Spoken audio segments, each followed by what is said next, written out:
What is up, YouTube? This is episode number 2, sausage making. In this episode, we're going to cover several things. We're going to cover prepping the meat for the first grind. We're going to season the meat, and we're going to get through our first grind. This is Jimmy's Barbecue.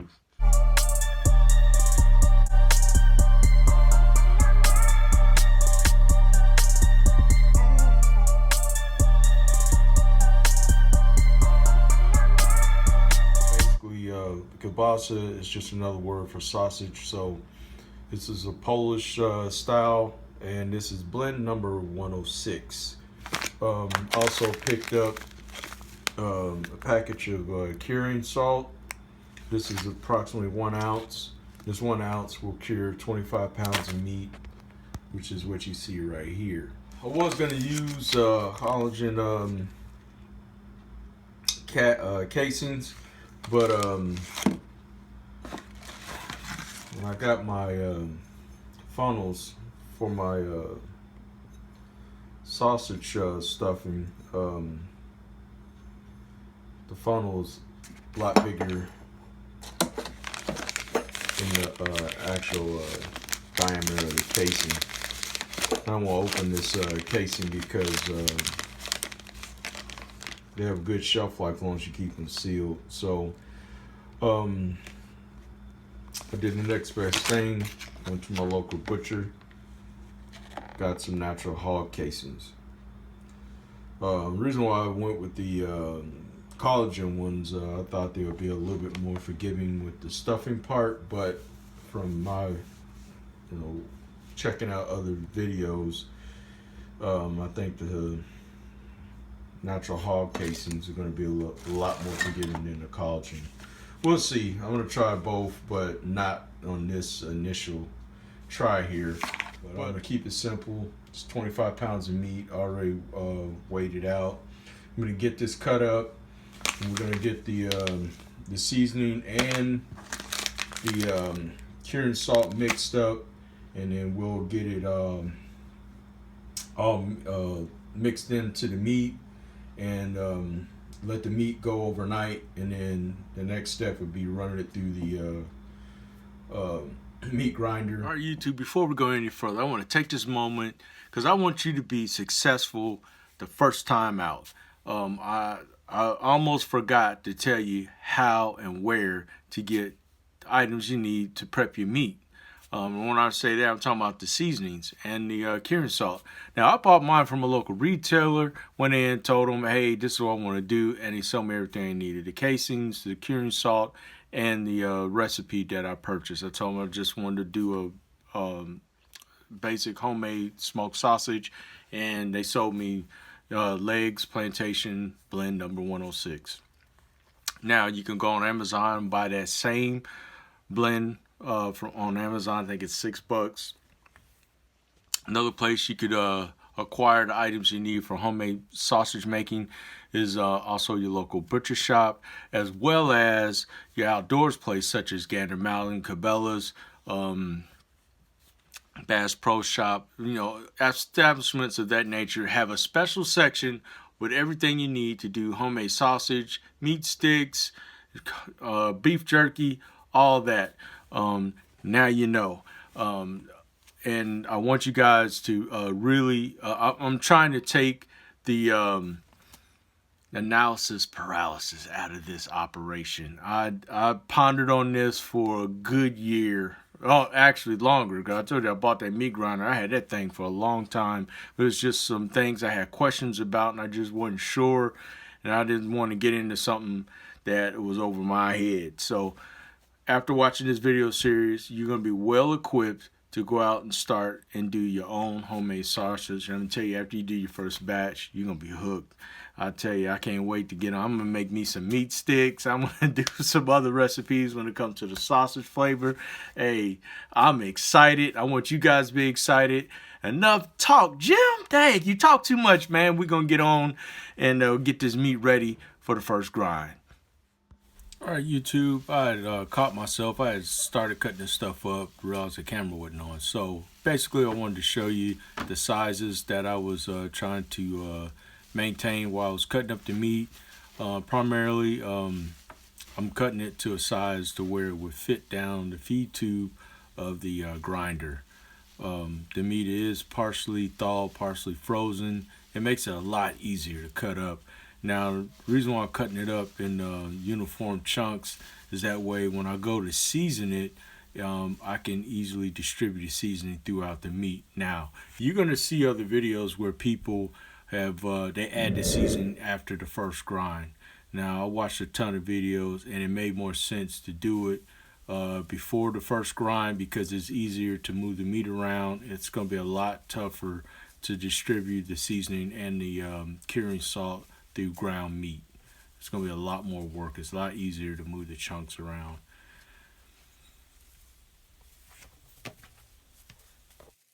All right, folks, the kind of meat that I'm using is the scrap meat that I've saved over the barbecue season from when I trim up my ribs. And I trim up my ribs into a St. Louis style or a St. Louis cut.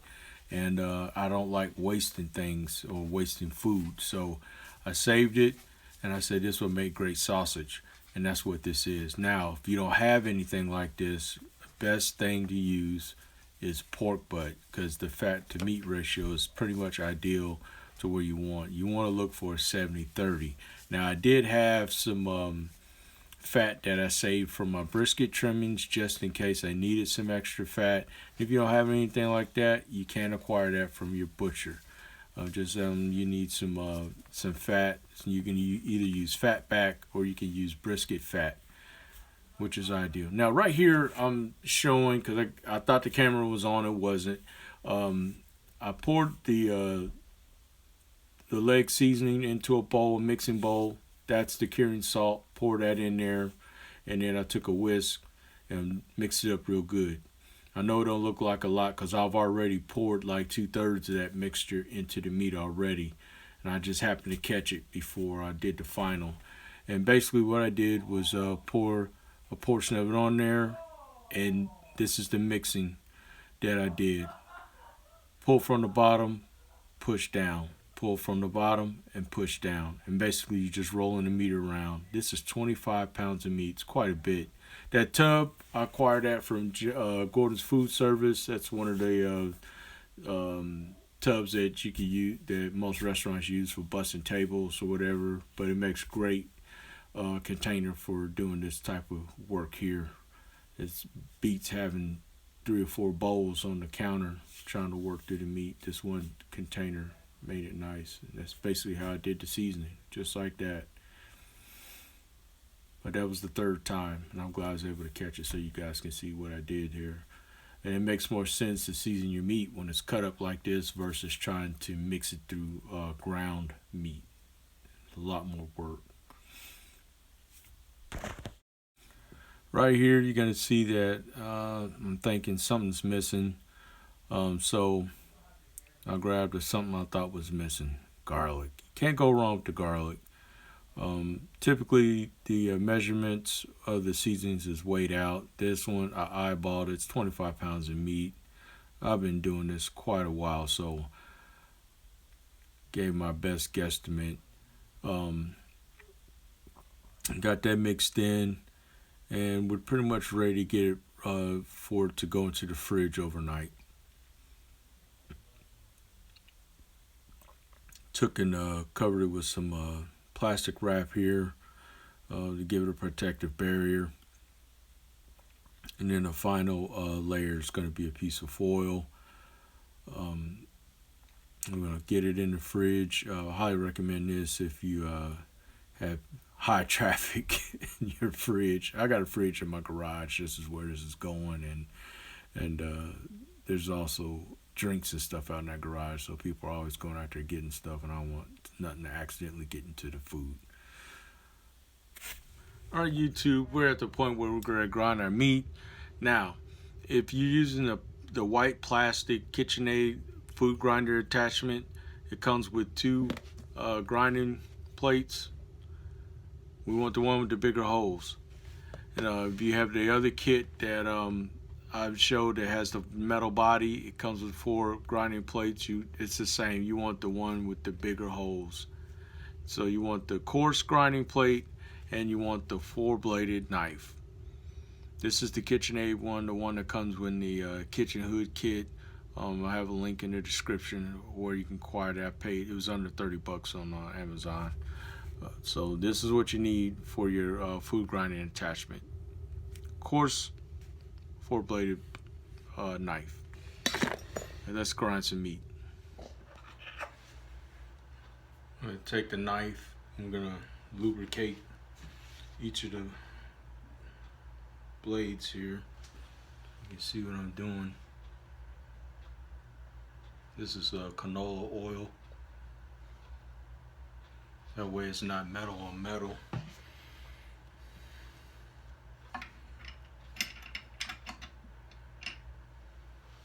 I'm going to put the coarse dye on for this first grind. I did wash everything thoroughly.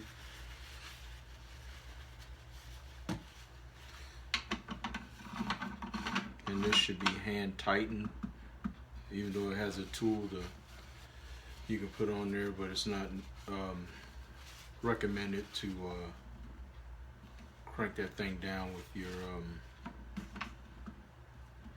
with the tool.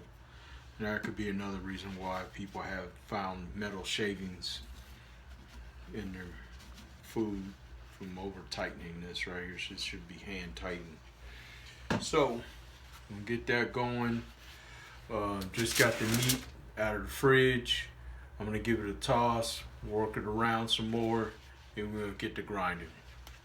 First grind, we'll be back. Right, we're gonna put it on 4, that's what they recommend.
Alright YouTube, we're coming up on the end of the grind, pretty much at the end of the meat. There's no more meat. When you get to the point, just have some bread set aside. I use the hill pieces and stuck that in there. I use the food pusher, and that's what you see me catching there. I didn't want that in the meat, but it won't hurt anything.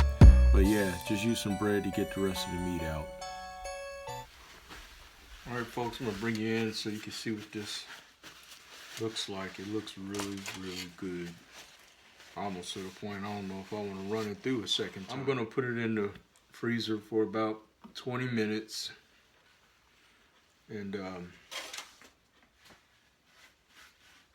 but I'm going to let you get a look at this. This looks pretty cool. Check this out.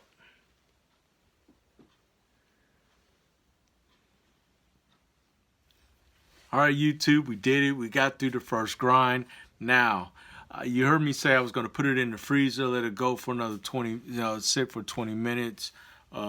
That's because I was preparing it to go through a second grind. And I didn't do the second grind because the consistency or the standard that you want to look for when this meat is ready for stuffing or put in the casing is if you was to take a ball, make a patty, and you hold your hand up and the meat sticks, that's what you want to look for prior to stuffing your casings.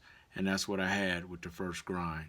Now, mind you, I didn't use pork butt. I used trimmings from ribs. I just collected that stuff up, ground it up, and made a sausage out of it.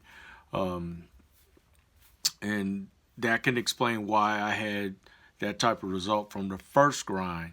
I think if I had ran it through again, it would have been more like baby food, because it was perfect, the first grind. So I wanted to interject that. Hey, stay tuned for the next video where we're actually going to get that meat into the casings, and we're going to make some links.